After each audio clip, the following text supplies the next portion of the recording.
Introduction à Esther. Esther est le second des 2 livres de la Bible à porter le nom d'une femme. Esther, une juive, occupe une place importante dans le récit qui a sans doute été rédigé par Mordecai, un cousin plus âgé. Quand Esther s'est retrouvée orpheline, Mordecai est devenu son tuteur. Esther et Mordecai faisaient partie de la cour du roi Assuérus.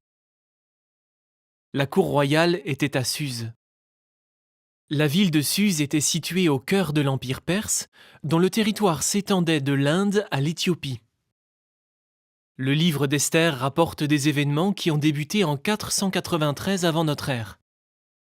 Il a été écrit vers 475 avant notre ère et achevé avant la rédaction des livres d'Ezra et de Néhémia. Au jour d'Esther, un petit reste de Juifs était déjà rentré à Jérusalem pour y rebâtir le temple. Mais beaucoup étaient toujours dispersés dans l'Empire perse. Le livre d'Esther contient 10 chapitres.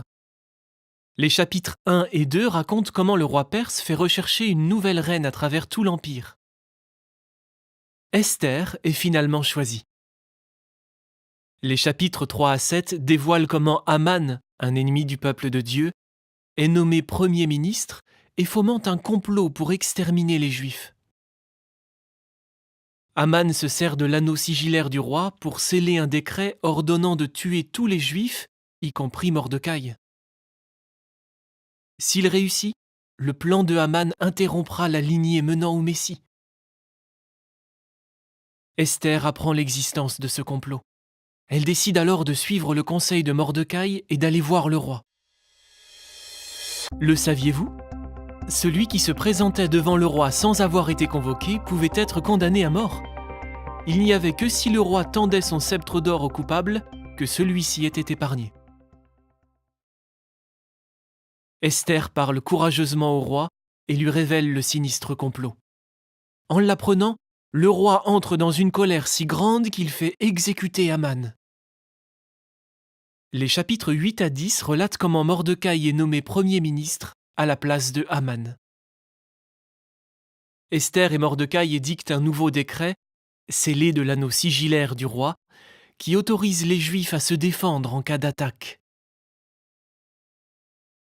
Le décret est proclamé dans tout l'Empire. Jéhovah donne aux Juifs une victoire écrasante, préservant ainsi la lignée menant au Messie.